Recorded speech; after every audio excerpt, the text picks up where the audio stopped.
Honorable Alice Nganga, MP, Thika Town.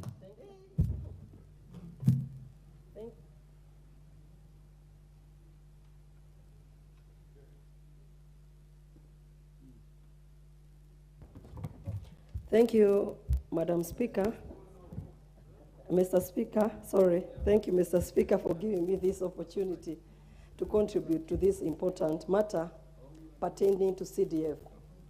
Madam Speaker. Mr. Speaker, sorry, Mr. Speaker. I came back to this house. When did you change the gender? No, sorry. Sorry, Mr. Speaker. My bit is because I'm a madam, I'm assuming, sorry, Mr. Speaker. Mr. Speaker, you know we were together in the duration of 2013-2017, and I never came back for the 12th Parliament, and I am back here the 13th Parliament.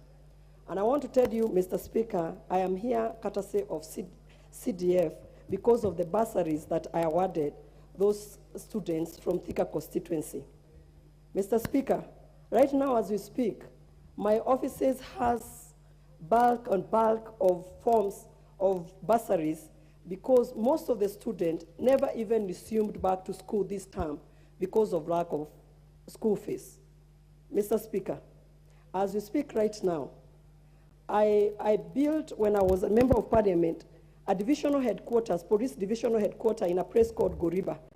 And the level, that time, the level of insecurity, there was so much insecurity in that area. Right now, among all my wards, that is the only wards, the security matters is not a problem anymore.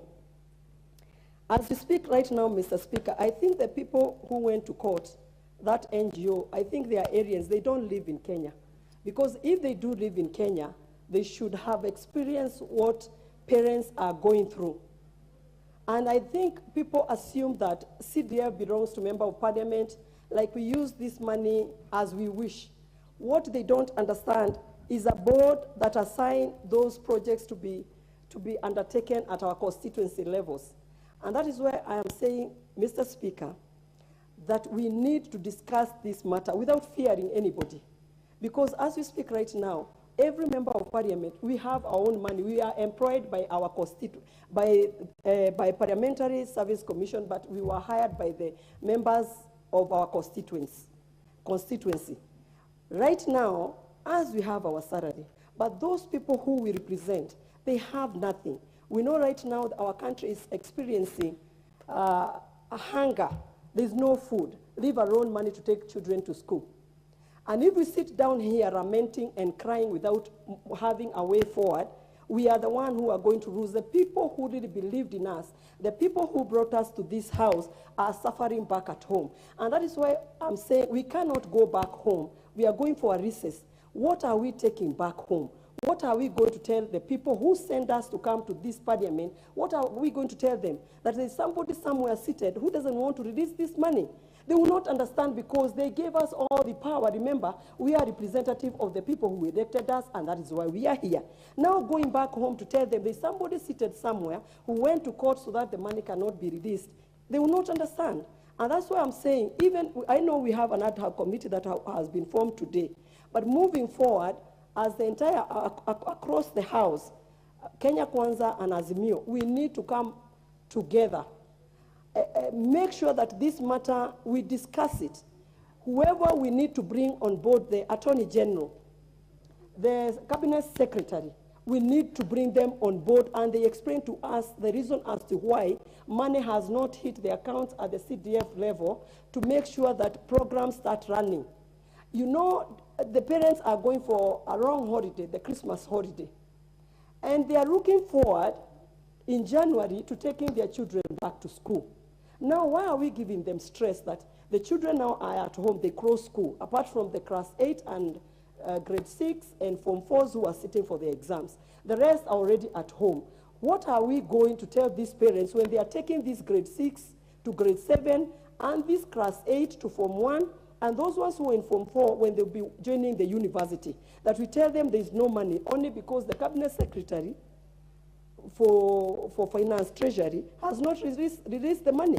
They need to release the money, and then we say here at the floor of the House, Kesi Badai. Let us case that case already when the money is already at the constituency level. But we cannot sit here debating, and we are not taking any action to make sure that our CDF money is at the constituency level. And because of those people who don't understand, I need to inform them that as for the projects that we do with CDF, it is the board that come up with those projects, and they fund those projects. We are only patrons to this money. We are only there to assist and to foresee that everything is running smoothly at our constituency level. And we also need to inform them that nowhere at any given time does the member of parliament come into hand or touch these funds.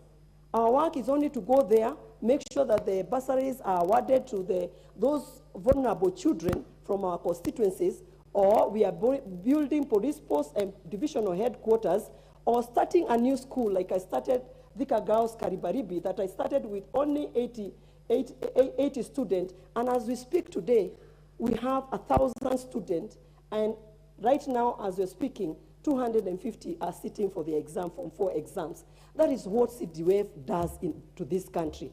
If you move across from one constituency to another, either you are in central Kenya, or you are in western, or you're in Coast Province, or in northeastern province, if you go there, you will see a mark. And you know, with this CDF, every project that we do, there's a big board there saying that this project was undertaken by CDF.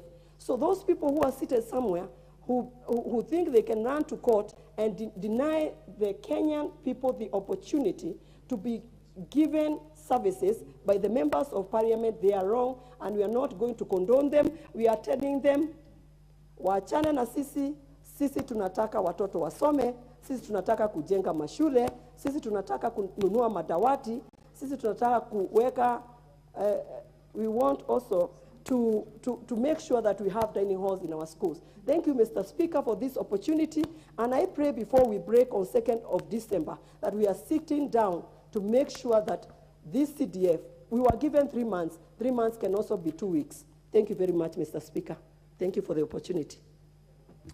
Honorable Okume Adepo, on account of disability, MP for